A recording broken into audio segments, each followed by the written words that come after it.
Hello students, मैं Sanjay Bisht, physics instructor, सार academy के इस प्लेटफॉर्म पे आप सभी का स्वागत करता हूँ। आपको पता है, सभी को मालूम है, जो भी नीट और जेई की प्रिपरेशन कर रहे हैं, कि जो बेसिक मैथ्स है, फिज़िक्स के लिए बेसिक मैथ्स बहुत स्ट्रॉन्ग करनी पड़ती है।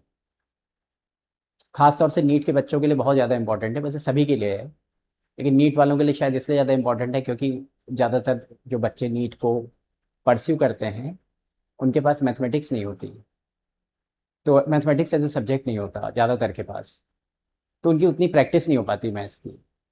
तो इसलिए मैं ये कहना चाहता हूँ कि अगर हम फिज़िक्स सीखना चाहते हैं तो हमें मैथमेटिक्स के बैकग्राउंड को बहुत स्ट्रॉन्ग करना पड़ेगा। तो इसके लिए क्या है कि ये जो मैं आज लेक्चर लेने जा रहा हूँ, ये उन सभी बच्चों के लिए बहुत बहुत ज़्यादा महत्वपूर्ण है जो कि क्लास 10 से क्लास 11th में गए हैं, और वो बच्चे भी जिन्होंने ड्रॉप कर रखा है और जो नीट की प्रिपरेशन कर रहे हैं उनके लिए भी ये लेक्चर बहुत ही महत्वपूर्ण है। और बाकी उन सारे बच्चों के लिए जो क्लास 10 से क्लास 11th में मूव किए हैं, क्योंकि अब फिज़िक्स बदलने जा रही है, मैथ्स बदलने जा रही है, एकदम से डिफरेंट हो जाएगी। तो फिज़िक्स सीखने के लिए जो मैथमेटिक्स का प्लेटफॉर्म डेवलप करना है या जो मैथमेटिक्स का बेस डेवलप करना है, उसकी तरफ आज हमारा पहला कदम है।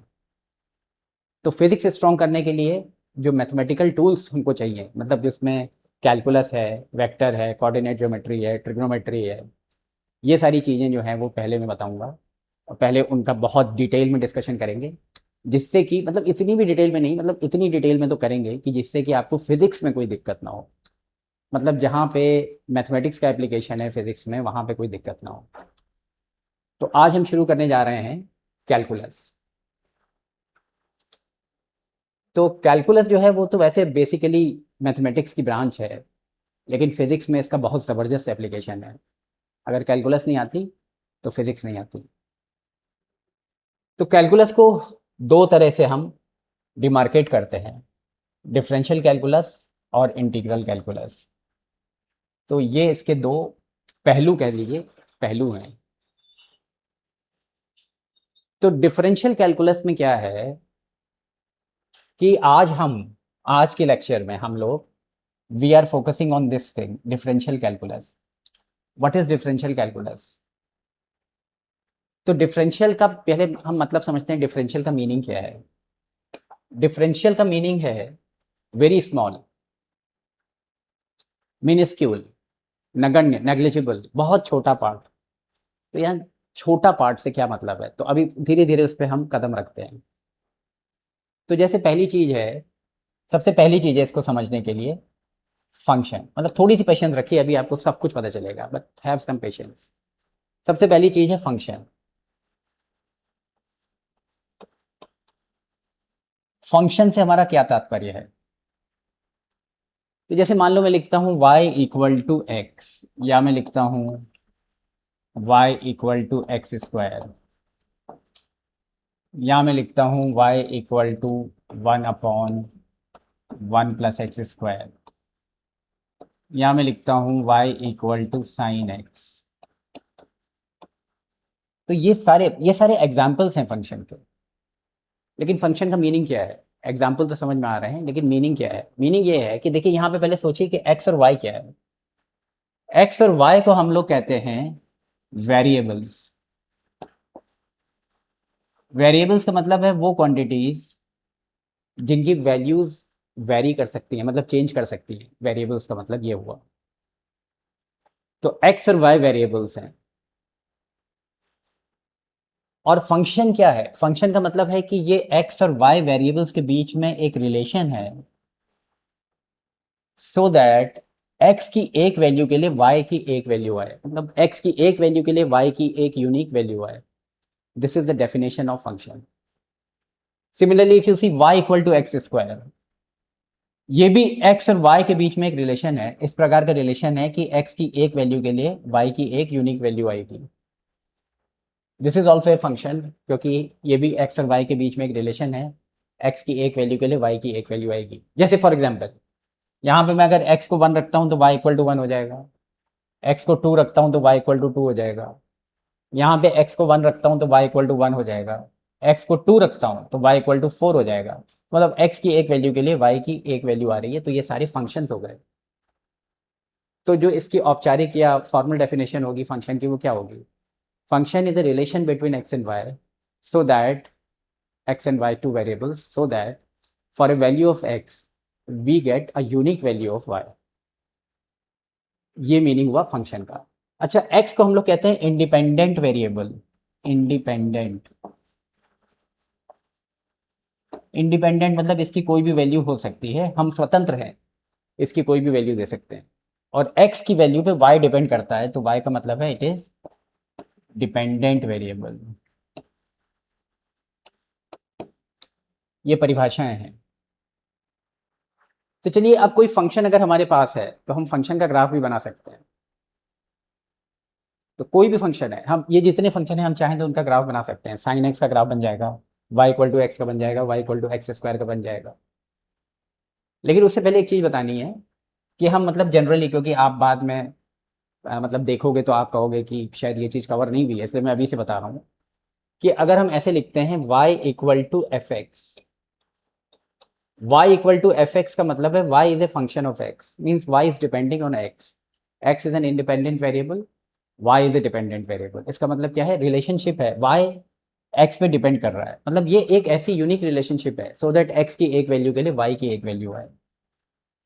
अच्छा, अब अगर हम इसको थोड़ा सा ग्राफिकली समझते हैं, क्योंकि आज मैं आपको एक बहुत ही बेहतरीन चीज़ बताने जा रहा हूँ और बहुत ही बुनियादी बात बताने जा रहा हूँ। That is what is the meaning of d Y by D x. क्योंकि आप d Y by D x, अगर आप कैलकुलस पढ़ रहे हो तो आप d Y by D x से आपका वास्ता पड़ेगा बहुत ज़बरदस्त तरीके से। अक्सर, most frequently, more very very frequently you will bump across this term dy by dx। now what is the meaning of dy by dx and what is dy, what is dx? तो देखिए, पहले ऐसे समझते हैं कि अगर मैं लिखता हूं डेल्टा x, ये जो मैंने ट्राइंगल बनाया है, ट्राइंगल को बोलते हैं डेल्टा, इसको बोलते हैं डेल्टा। ये आपने देखा होगा, क्लास 10th में भी पढ़ा होगा। ट्राइंगल का मतलब है डेल्टा। डेल्टा का मतलब चेंज, डेल्टा मतलब change. Delta x means change in the value of x. Similarly, delta y means change in the value of y. अब आता है dx. dx means a very small change or a differential change in the value of x. Differential, देखिए जरा terminology देखिए। Differential का मतलब हो गया वेरी स्मॉल, मिनिस्क्यूल, इन्फिनिटिसिमल, नगण्य, बहुत छोटा टर्म। तो dx का मतलब क्या हुआ? डिफरेंशियल चेंज, बहुत ही छोटा, बहुत बहुत बहुत ही छोटा change in the value of x। और dy का मतलब हुआ बहुत ही छोटा change in the value of y। तो डिफरेंशियल कैलकुलस में हम लोग we will keep on talking about these differential terms, this minuscule terms, small terms.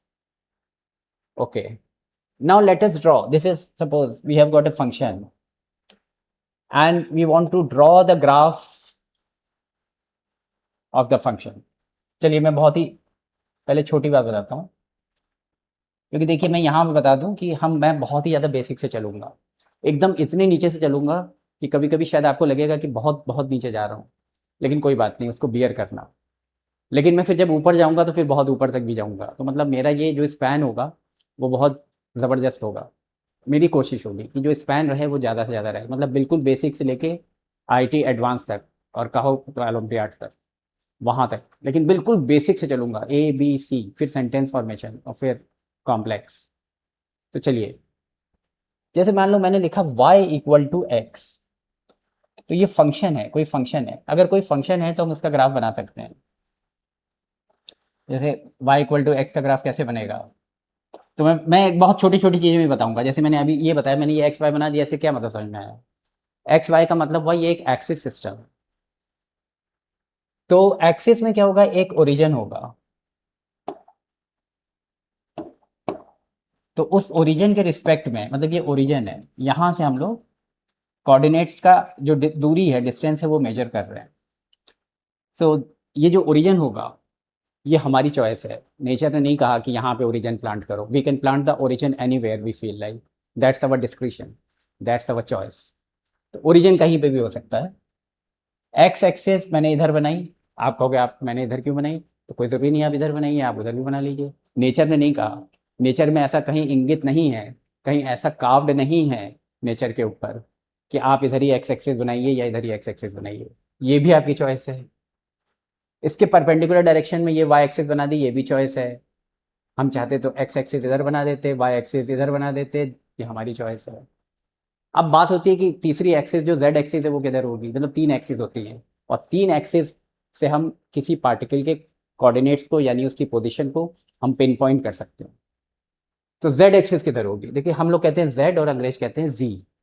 तो जेड एक्सिस किधर होगी, तो जेड एक्सिस को हम लोग बताने के लिए मैं बता दूं कि हम लोग यूजुअली यहाँ पे राइट हैंडेड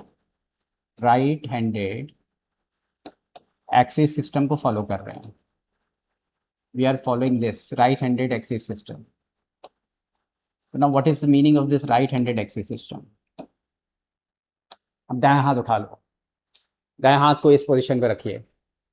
आपका जो अंगूठा होगा, राइट हैंड है मेरा, अंगूठा हथेली के परपेंडिकुलर हो, और उसके बाद आप ऐसे करिए, एक्स एक्सिस पे अपनी हथेली रख दीजिए और वाई एक्सिस ये जा रही है, और हथेली को अब वाई एक्सिस की तरफ घुमाइए। तो जिधर आपका अंगूठा जा रहा है वो जेड एक्सिस है। तो चलिए, मुझे लग रहा है बहुत लोगों को पहली बार पता चला होगा।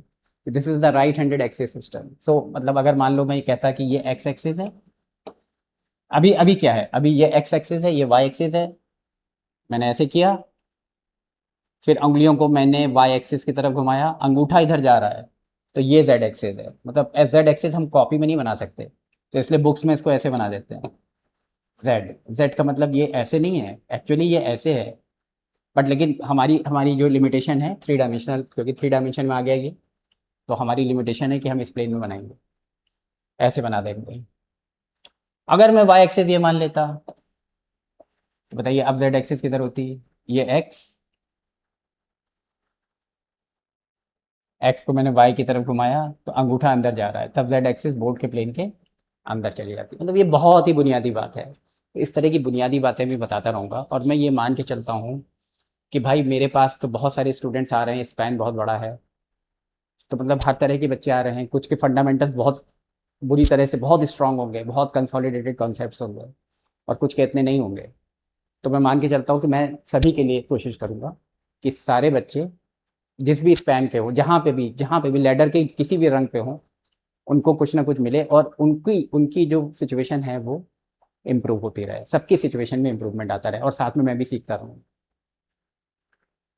तो चलिए अब मैं इसको आगे बढ़ाता हूँ अपनी बात को।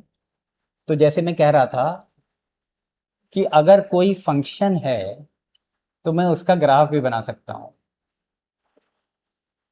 मान लो y इक्वल टू एक्स है, तो y इक्वल टू एक्स का ग्राफ ऐसा होगा।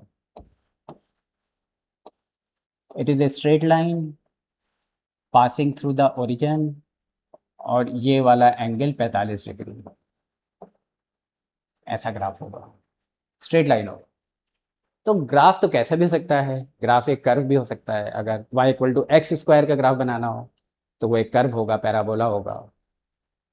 तो अगर मान लीजिए x into y equal to constant का ग्राफ बनाना हो तो हाइपरबोला होगा। मतलब डिपेंड करता है कि क्या है। तो मान लीजिए कोई फंक्शन है, let us assume any function, suppose y equal to f x. Y equal to f x means it is any general function, कोई भी फंक्शन है जिसमें y x पे डिपेंड कर रहा है। और मान लीजिए मैंने उसका ग्राफ बनाया और ग्राफ कुछ बन गया।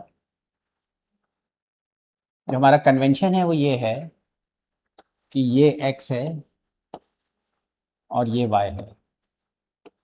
तो जो कन्वेंशन है वो ये है कि ये जो एक्सेस होनी चाहिए, इसमें जो हमारा वेरिएबल होना चाहिए ये इंडिपेंडेंट वेरिएबल होना चाहिए, और यहाँ पे डिपेंडेंट वेरिएबल होना चाहिए। तो मतलब अगर तुम इसको y कह दो, इसको x कह दो, तो ऐसी कोई बात नहीं, तुमने कन्वेंशन को फ्लाउट कर दिया। चेंज कर सकते हो कन्वेंशन, लेकिन फिर क्या होगा कि कन्फ्यूजन होगा। तो जो कन्वेंशन है उस पर चलते हैं। ये x एक्सेस है, ये y एक्सेस है।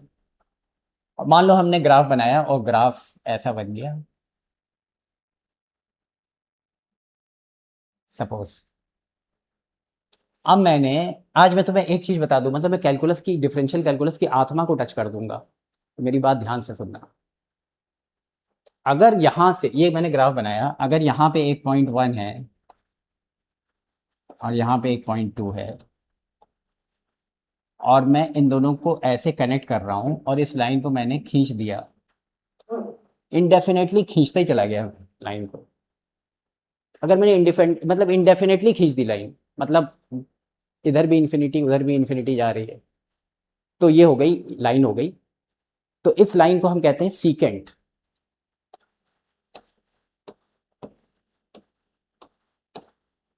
ये ग्राफ के, ये कर्व के अंदर से जा रही है, मतलब ये कन्फाइंड नहीं है। जैसे मान लीजिए मैंने सर्किल बनाया और मैंने ये कन्फाइंड लाइन बना दी, तो ये कॉर्ड है, अगर इसको मैं खींच दूं इनडेफिनेटली तो ये सीकेंट हो जाएगा। तो ये सीकेंट है, this is the secant, this line.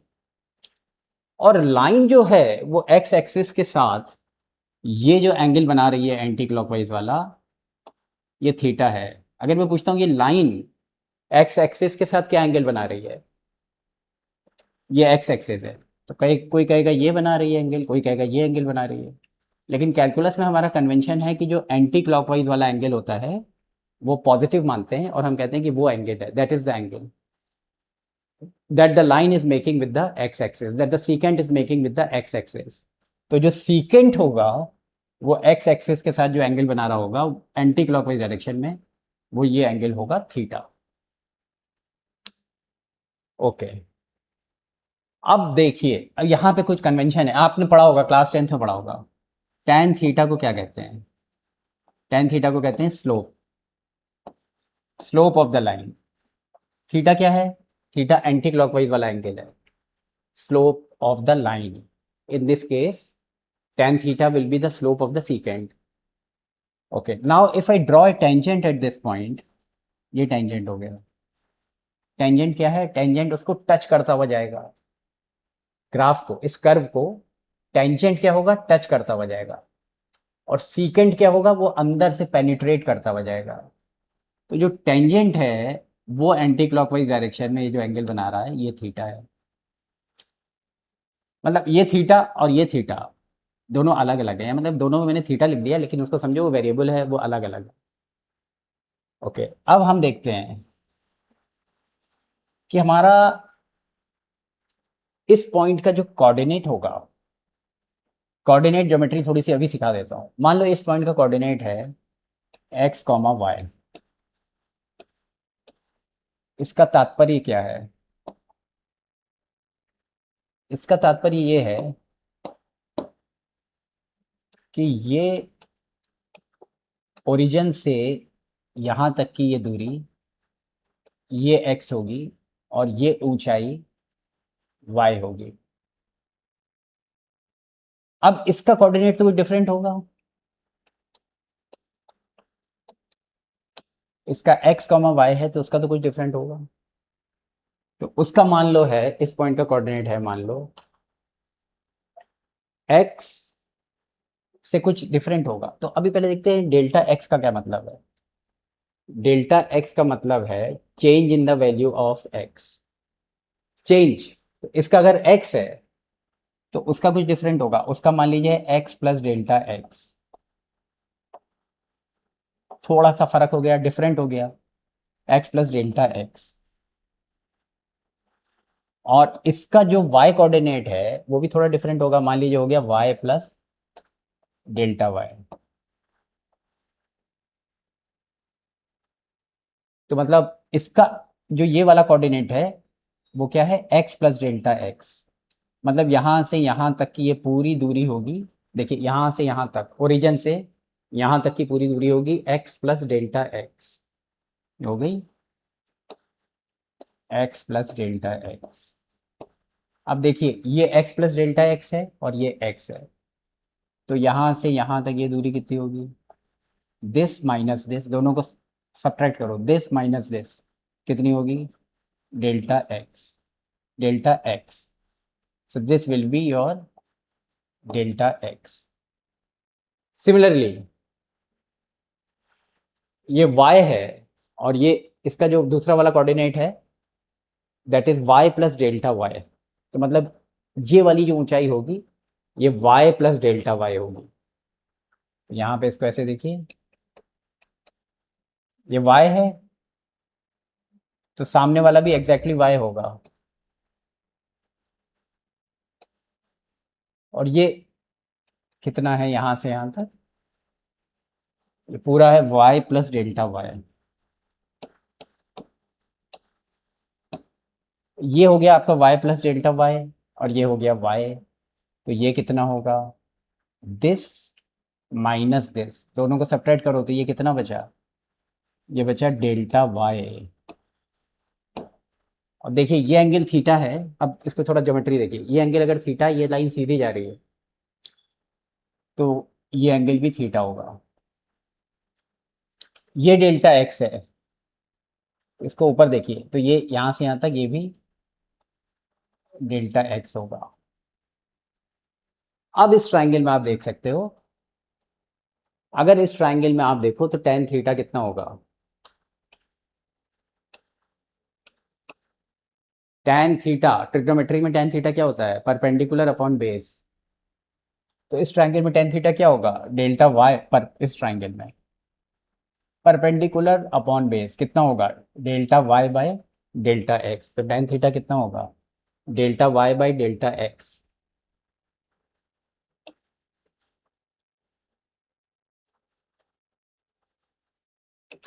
ये टेन थीटा होगा। और टेन थीटा क्या होता है, टेन थीटा होता है स्लोप। तो इस कॉन्टेक्स्ट में ये टेन थीटा क्या होगा, स्लोप ऑफ द सीकेंट होगा। यहाँ लिख देता हूँ tan theta, this tan theta is equal to slope of the secant. ठीक, अब मैं आपको एक बहुत ही बेहतरीन बात बताने जा रहा हूँ, लेकिन आपको थोड़ा फोकस करना पड़ेगा क्योंकि थोड़ी महीन बात है, और इस तरह का फोकस जो है आपको फिजिक्स में बहुत चाहिए क्योंकि फिजिक्स में बहुत ज़्यादा विजुलाइजेशन है। तो देखिए अभी ये सीकेंट है और ये टेंजेंट है। अब आप अगर मान लीजिए पॉइंट वन को तो आपने मान लीजिए फिक्स कर दिया, और पॉइंट टू को आप पॉइंट वन के नज़दीक ला रहे हो, इस कर्व के अलॉन्ग पॉइंट टू को पॉइंट वन के नज़दीक ला रहे हो, इमेजिन करिए। तो पॉइंट टू को अगर आप यहाँ से शिफ्ट करके यहाँ ले आए, ये पॉइंट टू आ गया, इमेजिन करिए। तो ये आपका ये सीकेंट हो जाएगा। धीरे धीरे पॉइंट टू को पॉइंट वन के नज़दीक लाइए, फिर पॉइंट टू को यहाँ ले आए तो ये सीकेंट हो जाएगा, इमेजिन करिए। तो देखिए हो क्या रहा है, जब आप पॉइंट टू को पॉइंट वन के नज़दीक ला रहे हो तो ये जो सीकेंट है ये ऐसे घूम रहा है, विजुलाइज करिए। और जब आप पॉइंट टू को पॉइंट वन के इसी तरह नज़दीक लाते जाओ लाते जाओ लाते जाओ लाते जाओ, जैसे जैसे तो पॉइंट टू को पॉइंट वन के नज़दीक ला रहे हो, ये सीकेंट ऐसे घूमता जा रहा है। जब पॉइंट टू को पॉइंट वन के बहुत नज़दीक ले आओगे, ऐसे इमेजिन करिए, एक मतलब एक बिल्कुल आइडियल बात इमेजिन करिए, जब पॉइंट टू को पॉइंट वन के इतने नज़दीक ले आओगे कि वो और नज़दीक नहीं जा सकता। यहाँ पे फिलॉसफी लग रही है कि मैं फिलॉसफी बोल रहा हूँ, लेकिन ये फिजिक्स की फिलॉसफी है, मैथ्स की फिलॉसफी है, समझिए। जब पॉइंट टू को पॉइंट वन के मैं इतने नज़दीक ले आऊँगा कि और उससे ज़्यादा नज़दीक लाना संभव ही नहीं है, क्योंकि अगर और नज़दीक लाने की कोशिश करूँगा तो पॉइंट टू और पॉइंट वन मिल जाएंगे। इतना नज़दीक आ गया, मान लीजिए, कल्पना करिए, चलिए इतना करीब आ गया। तो जब पॉइंट टू पॉइंट वन के बहुत नज़दीक आ जाएगा तो ये सीकेंट देखिए, जैसे जैसे पॉइंट टू पॉइंट वन के नज़दीक आ रहा है सीकेंट घूमता जा रहा है। और सीकेंट का साइज़ देखिए, पहले इतना था, फिर छोटा हो गया साइज़, फिर और छोटा हो जाएगा, फिर और छोटा हो जाएगा। तो पॉइंट टू पॉइंट वन के नज़दीक आ रहा है तो सीकेंट घूमता जा रहा है और सीकेंट का साइज़ छोटा होता जा रहा है। और लिमिटिंग केस में जब पॉइंट टू पॉइंट वन के बहुत नज़दीक आ जाएगा तो ये सीकेंट घूमते घूमते घूमते घूमते इस टेंजेंट के साथ मैच कर जाएगा। और जब सीकेंट टेंजेंट के साथ मैच कर जाएगा तो जो सीकेंट का स्लोप है और जो टेंजेंट का स्लोप है, दोनों सेम हो जाएंगे क्योंकि दोनों मैच कर जाएंगे। लेकिन वो कब होगा? जब पॉइंट टू पॉइंट वन के बहुत नज़दीक आ जाएगा। और जब पॉइंट टू पॉइंट वन के बहुत नज़दीक आ जाएगा तो जो दोनों के बीच में डिफरेंस है डेल्टा एक्स, डेल्टा एक्स तो डिफरेंस है, डेल्टा का मतलब है डिफरेंस, चेंज, तो दोनों के बीच में जो डिफरेंस है डेल्टा एक्स वो भी बहुत छोटा हो जाएगा क्योंकि दोनों पॉइंट्स ऑलमोस्ट मैच कर जाएंगे। तो डेल्टा एक्स बहुत छोटा हो जाएगा और डेल्टा वाई भी बहुत छोटा हो जाएगा। तो डेल्टा एक्स इतना छोटा हो जाएगा, मैंने अभी आपको लेक्चर की शुरुआत में बता दिया था कि जब डेल्टा एक्स बहुत छोटा हो जाएगा तो डी एक्स हो जाएगा, जब डेल्टा वाई बहुत छोटा हो जाएगा तो डी वाई हो जाएगा, क्योंकि डी एक्स और d y means differential terms, very small terms. और इसका मतलब क्या हुआ कि फिर से बोल रहा हूँ, जब पॉइंट टू पॉइंट वन के बहुत नज़दीक हो जाएगा तो slope of the secant equal to slope of the tangent हो जाएगा और डेल्टा एक्स डी एक्स हो जाएगा और डेल्टा वाई डी वाई हो जाएगा। तो हम क्या लिख सकते हैं? तब हम ये लिख सकते हैं कि जो स्लोप ऑफ द सीकेंट था वही स्लोप ऑफ द टेंजेंट हो जाएगा, स्लोप ऑफ द टेंजेंट हो जाएगा। और कितना हो जाएगा? That will be equal to D Y by D x. तो D Y by D x का मतलब क्या हो गया? Slope of the tangent. अब ये बहुत ही कंसेप्चुअल बात है, बहुत ही बुनियादी बात है कि d Y by D x का मीनिंग क्या है। मान लीजिए आज के लेक्चर के बाद आप सोचते हो कि मुझे क्या मिला, तो आप इतना तो समझ लो कि आज के लेक्चर के बाद आपको ये मिल गया कि आपको d Y by D x का फिजिकल इंटरप्रिटेशन मालूम पड़ गया, d Y by D x का मीनिंग पता चल गया। हम रटवा नहीं रहे हैं, हम उसको समझा रहे हैं कि d Y by D x का मीनिंग क्या है। D Y by D x का मीनिंग है स्लोप ऑफ द टेंजेंट। तो जैसे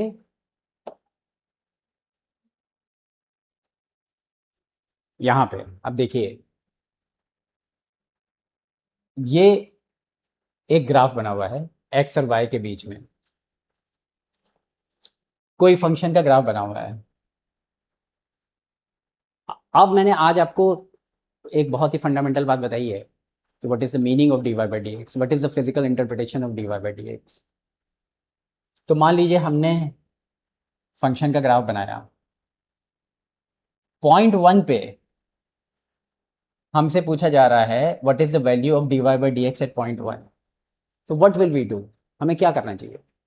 हमने क्या बताया? हमने बताया d Y by D x का मतलब है स्लोप ऑफ द टेंजेंट। तो हमें पॉइंट वन पे एक टेंजेंट ड्रॉ करना चाहिए। तो देखिए मैंने यहाँ पे पॉइंट वन पे टेंजेंट ड्रॉ किया हुआ है, तो इसको थोड़ा सा आगे बढ़ा देते हैं। ये पॉइंट वन पे टेंजेंट है, फील करिए, ये पॉइंट वन है, ये लाइन जो है, ये लाइन पॉइंट वन पे टेंजेंट है, बनी हुई ऑलरेडी बनी हुई लाइन, लाइन जो है पॉइंट वन पे टेंजेंट है।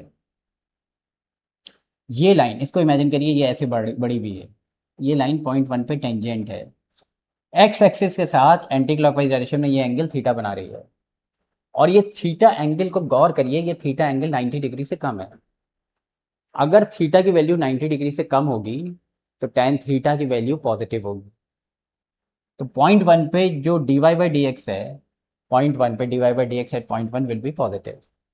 यहाँ देखिए लिखा हुआ है D Y by D x at point one will be positive because this angle is less than 90 degree. Now at point three if you see, point three ये है। अगर आपसे कोई पूछता है पॉइंट थ्री पे D Y by D x की value क्या होगी, तो आप क्या करोगे? पॉइंट थ्री पे टेंजेंट ड्रॉ करोगे। पॉइंट थ्री पे मैंने ये टेंजेंट ड्रॉ किया, इसको बढ़ा लो आगे, पॉइंट थ्री पे टेंजेंट ड्रॉ किया। ये टेंजेंट एक्स एक्सिस के साथ एंटी क्लॉकवाइज डायरेक्शन में ये एंगल थीटा बना रहा है, ये एंगल बड़ा एंगल थीटा बना रहा है एंटी क्लॉकवाइज में। और ये एंगल को आप देखिए बाय डिफ़ॉल्ट ये 90 डिग्री, बाय डिफ़ॉल्ट नहीं मतलब एक्चुअली ये 90 डिग्री से ज़्यादा दिख रहा है। तो 90 डिग्री से अगर ये ज़्यादा है तो टेन थीटा नेगेटिव होगा। तो D Y by D x at point three is negative, देखिए यहाँ लिखा हुआ है। और पॉइंट टू पे अगर मुझे d Y by D x निकालना है तो हम क्या करेंगे? पॉइंट टू पे टेंजेंट ड्रॉ करेंगे।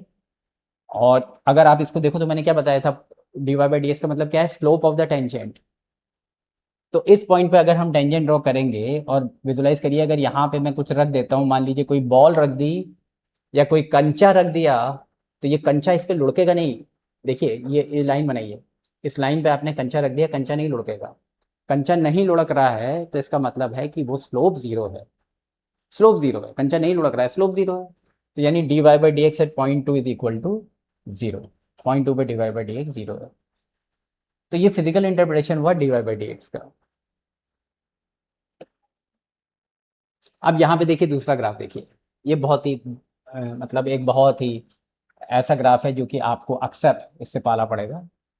तो जैसे ये y equal to sine x का ग्राफ है, सामने प्रस्तुत है, और मैं आपको बाद में ये भी बताऊंगा, कैलकुलस की पावर से बताऊंगा कि फंक्शंस के ग्राफ कैसे बनाए जा सकते हैं। तो अभी इसको देखते हैं। तो this is the graph of y equal to sine x.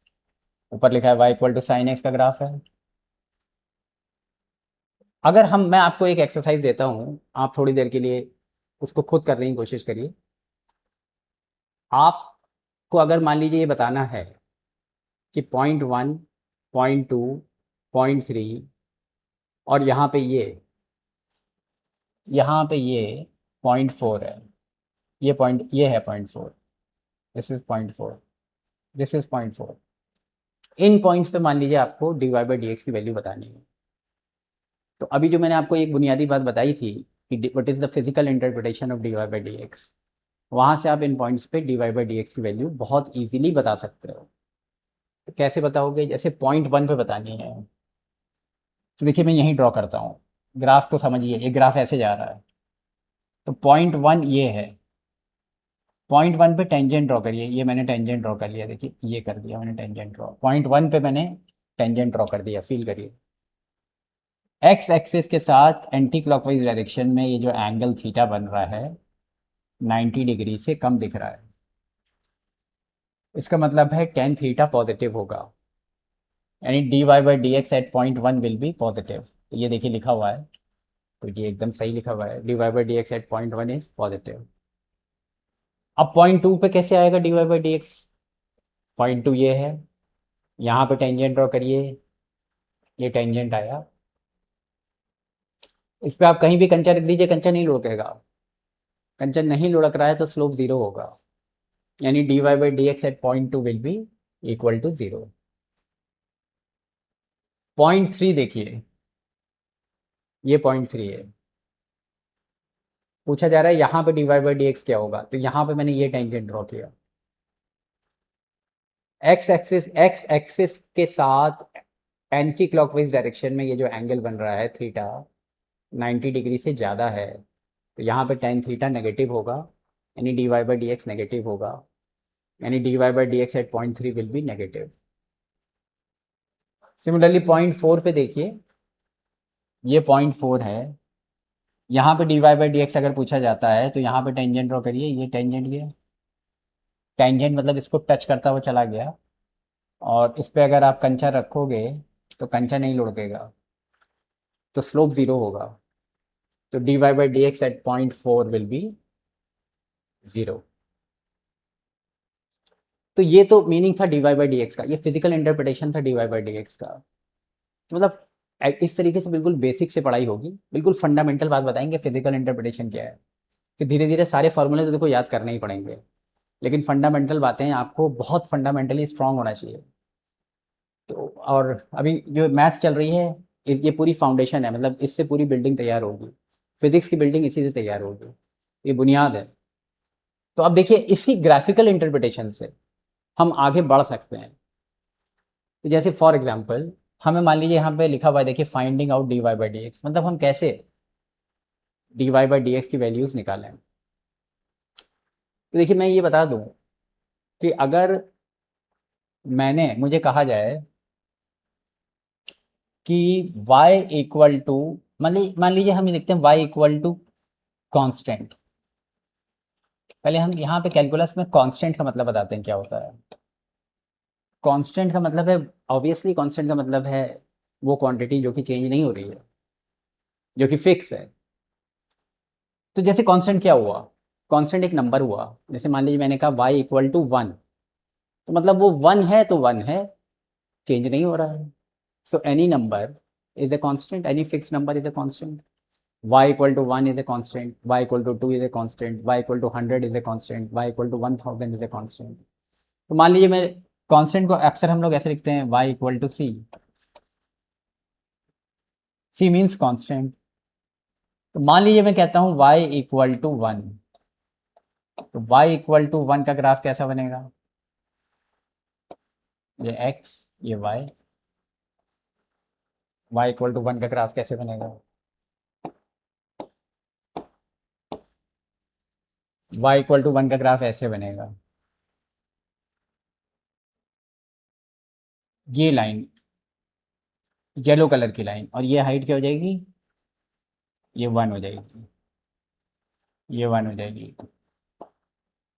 Similarly कोई कहे y इक्वल टू 2, जैसे मैं यहाँ बता रहा हूँ y इक्वल टू 1, मान लीजिए पहले देखते हैं y इक्वल टू 1, तो y इक्वल टू 1 का ग्राफ अभी बना देता हूँ, ऐसा बनेगा, एक लाइन बनेगी parallel to the x axis, x axis के पैरेलल ये लाइन बनेगी, और ये हाइट होगी 1। y, ये ग्राफ हो गया y इक्वल टू 1 का। अब कहते हैं y इक्वल टू 2, मान लीजिए y इक्वल टू 2 है, इसका ग्राफ कैसे बनेगा? इसका ग्राफ ये लाइन होगी, ये आपकी बात, ये हाइट जो होगी ये 2 हो जाएगी। इसी तरह y इक्वल टू 3 का और ऊपर से लाइन जाएगी, y इक्वल टू 4 का और ऊपर से लाइन जाएगी, मतलब ये हो गया y इक्वल टू कॉन्स्टेंट का ग्राफ।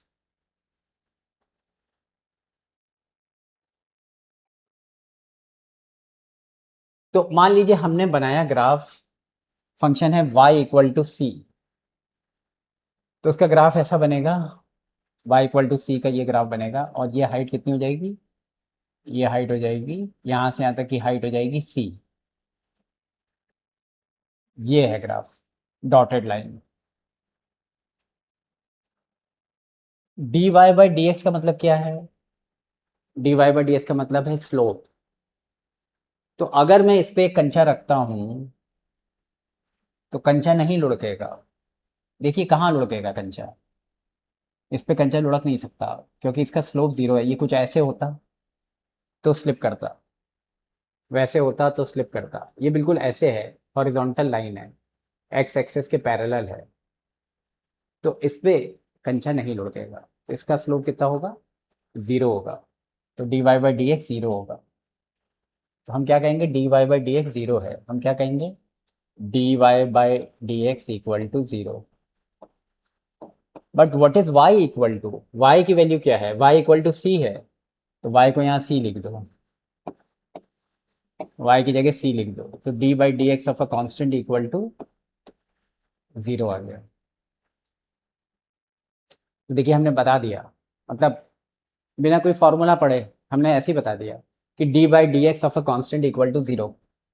कॉन्स्टेंट कोई भी नंबर हो सकता है, तो मान लीजिए हम इसको 1 लिखते हैं, d by D x of 1 is equal to 0। D by D x of कोई भी नंबर ले लो, 5 इक्वल टू 0, कोई भी नंबर ले लो। D by D x of 100 equal to 0, तो ये मिल गया हमें। अब अगला देखिए, अगला मान लीजिए हमारे पास y equal to x, function क्या है? y इक्वल टू एक्स, हमें d Y by D x निकालना है। तो y इक्वल टू एक्स का पहले मान लीजिए हम ग्राफ जानते हैं अभी थोड़ी देर के लिए, क्योंकि हमें पता है कि क्लास 10th में आपको ये पढ़ाया जाता है। अगर नहीं भी पढ़ाया जाता है तो आप, अगर नहीं भी पढ़ाया गया हो, पढ़ाया तो जाता है, मान लीजिए किसी कारणवश आपने ना पढ़ा हो, तो आप ये देख लो कि y इक्वल टू एक्स का ग्राफ ऐसा होता है, एक स्ट्रेट लाइन होता है, ये ग्राफ है जो कि ओरिजिन से पास हो रहा है, और ये एंगल 45 डिग्री है। हमको क्या निकालना है?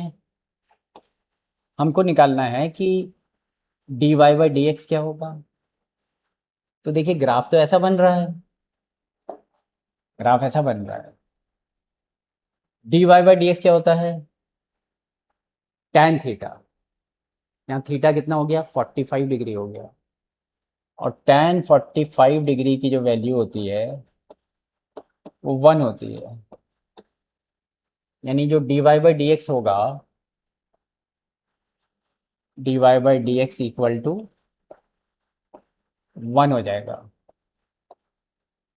और y किसके बराबर है? y is equal to X है, तो यहाँ पे y की जगह x लिखिए, तो कितना हो जाएगा? D by D x of y की जगह x लिखिए।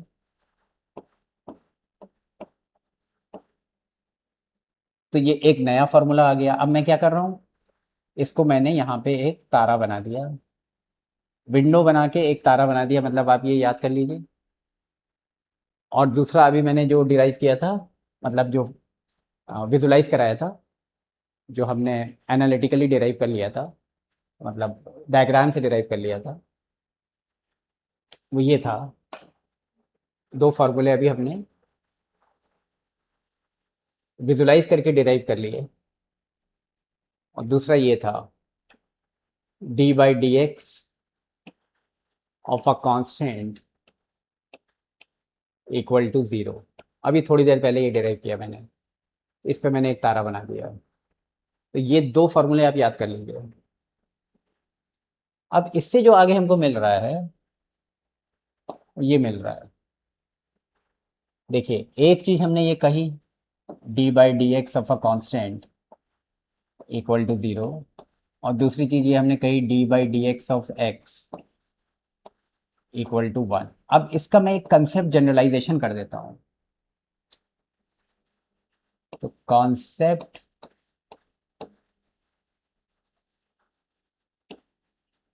जनरलाइजेशन,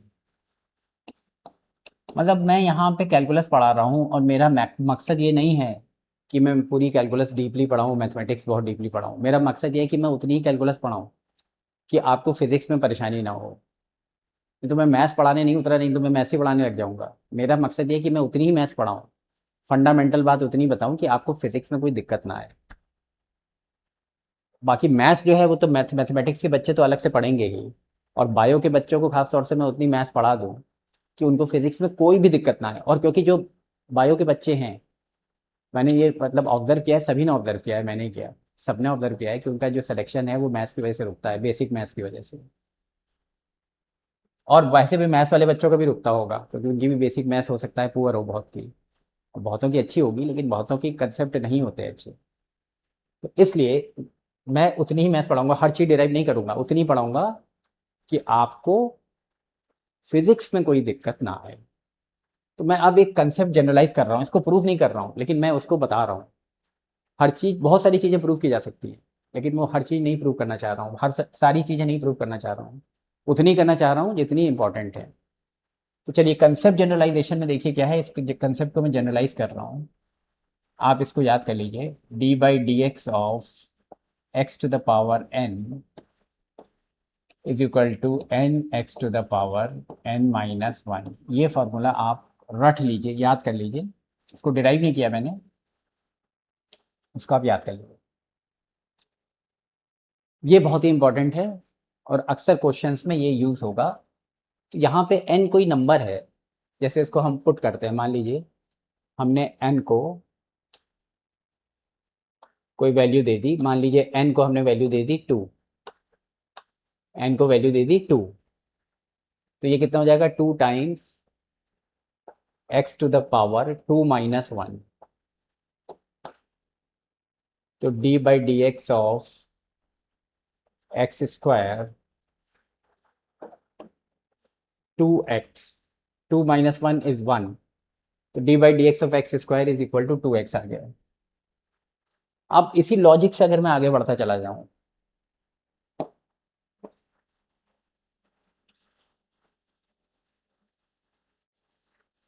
तो मैं ये कह सकता हूं, अगर मैं इसी लॉजिक को आगे एक्सटेंड करूं, तो ये कह सकता हूं d by D x of, पहले फार्मूला मैंने गलती से मिटा दिया, d by D x of x to the power n is equal to n x to the power n minus one. This is the basic formula. अब अगर मान लीजिए मैं n की वैल्यू यहाँ पे 3 डाल देता हूँ, तो हो जाएगा d by D x of x to the power 3,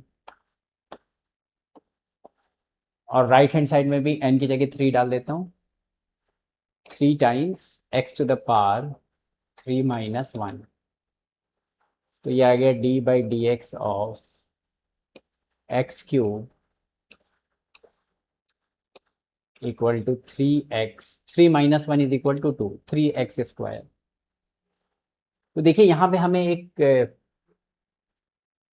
pattern मिल रहा है। पैटर्न ये मिल रहा है कि जैसे यहाँ पे ये पावर 2 की थी, d/dx(x²) था, मतलब पावर 2 की थी। तो ये जो 2 होगा, पहले 2 लिख दो और उसके बाद x लिख दो, x तो है ये, x लिख दो, और फिर ये जो पावर 2 है उसमें से एक कम कर दो, 2 माइनस 1, 2 माइनस 1 इज 1, तो यहाँ पे x की पावर 1 हो जाएगा। सिमिलरली ये देखो, ये x टू द पावर 3 है, तो पहले 3 लिख दो और फिर x की पावर 3 में से 1 कम करो, 3 माइनस 1 कितना होगा, 2, तो कितना हो जाएगा, 3x²। इसी लॉजिक को अगर आप आगे बढ़ाते हो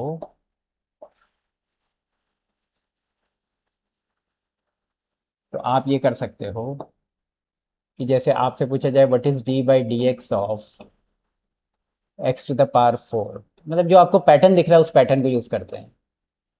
तो पहले आप 4 लिख दो, पावर को पहले लिख दो, फिर इसमें ए 1 माइनस 1 करो, 4 माइनस 1 कितना हुआ, 3 हुआ, तो कितना हो जाएगा, 4x³। इसी पैटर्न को अगर आप आगे स्ट्रेच कर दो तो d/dx of x to the power 100 कितना हो जाएगा, 100 x to the power 99, 100 x to the power 99, मतलब ये पैटर्न को अगर आप स्ट्रेच करते जाओ इस तरीके से तो आपको ये मिलता जाएगा। तो देखिए अभी हम इसको स्लाइटली, इसको ज़रा, मतलब आज का जो लेक्चर मैंने पढ़ाया था इसको ज़रा मैं बहुत जल्दी समअप कर दे रहा हूँ। मतलब इसमें जो बुनियादी बात मैंने बताई थी वो ये थी। चलिए उसी जो बुनियादी बात बताई थी उसी में से मैं आपको अभी एक छोटा सा क्वेश्चन दे रहा हूँ, और अगर आप चाहो तो उसको फौरन कर सकते हो। जैसे मैंने ये बताया था कि dy/dx का फिजिकल इंटरप्रिटेशन क्या होता है, ये मैंने बताया था। dy/dx का फिजिकल इंटरप्रिटेशन है स्लोप ऑफ द टेंजेंट। तो मान लीजिए ये पॉइंट 1 है और ये पॉइंट 2 है। चलिए मैं आपको एक क्वेश्चन दे रहा हूँ, just to check your progress, this is a question I am presenting in front of you. आप इसको देख के बता सकते हो, क्या आप इसको देख के बता सकते हो कि पॉइंट 1 या पॉइंट 2 किस पॉइंट पे dy/dx की वैल्यू ज़्यादा है। 1 और 2 को कंपेयर करो, पॉइंट 1 और पॉइंट 2 को कंपेयर करो और सोचिए सोचिए कि किस पॉइंट पे dy/dx की वैल्यू ज़्यादा है। तो अगर अभी मैंने आपको जो लेक्चर बताया था अगर आपको वो समझ में आया होगा, ढंग से आपने ध्यान दिया होगा, तो आप फौरन बता सकते हो। तो आप क्या करोगे, सोचिए, 2 मिनट सोचिए आप क्या करोगे। 1 पे टेंजेंट ड्रॉ करो। चलिए हम 1 पे टेंजेंट ड्रॉ कर लेते हैं। 1 पे एक टेंजेंट ड्रॉ करिए, ये 1 पे टेंजेंट ड्रॉ किया मैंने, ये कर दिया। और फिर 2 पे एक टेंजेंट ड्रॉ कर दीजिए। 1 पे ये टेंजेंट जा रहा है, 2 पे टेंजेंट ये जा रहा है। दोनों में से किस टेंजेंट का स्लोप ज़्यादा है। देखिए हम फिजिक्स के स्टूडेंट्स हैं, तो हम स्लोप को कैसे देखें। हमने अगर मान लीजिए यहाँ पे कंचा रख दिया तो ऑब्वियसली बॉल रख दी मान लीजिए तो लुढ़क जाएगी, स्लिप कर जाएगी, और यहाँ पे बॉल रख दी तो यहाँ पे भी स्लिप कर जाएगी। पर किस में ज़्यादा तेज़ी से स्लिप करेगी, देखने वाली बात यह है कि 1 पे 1 पे ज़्यादा तेज़ी से स्लिप कर रही है, 2 पे स्लोप जेंटल हो गया है, 2 पे उतना तेज स्लिप नहीं करेगी। 1 पे स्टीप स्लोप है तो 1 पे बहुत तेज़ी से स्लिप करेगी, तो ऑब्वियसली 1 पे स्लोप ज़्यादा है। तो dy/dx 1 पे जो होगा, dy/dx at the point 1 will be greater than dy/dx at the point 2। तो ये आज की क्लास की जो थी, मतलब कह सकते हो एक्सट्रैक्ट था लेक्चर का कि what is the meaning of dy/dx। और इसी तरीके से हमारा सिलसिला आगे बढ़ता रहेगा, कारवान आगे बढ़ता रहेगा, और हम बहुत बेसिक से चलेंगे, और जितनी बेसिक चीज़ें हैं धीरे धीरे हम सब धीरे धीरे क्लियर करते जाएंगे। तो इसमें मतलब कैलकुलस, ट्रिग्नोमेट्री, कोऑर्डिनेट ज्योमेट्री, हर चीज़ बताएंगे, और अलजेब्रा भी बताएंगे, साइमल्टेनियस इक्वेशन सॉल्व करना भी बताएंगे, क्वाड्रेटिक इक्वेशन सॉल्व करना भी बताएंगे। पहले मैथ्स होगा और उसके बाद फिर फिज़िक्स की दुनिया में कदम रखेंगे, जो कि बहुत ही दिलचस्प दुनिया है। Thank you very much for this wonderful interaction. Have a nice day. Bye.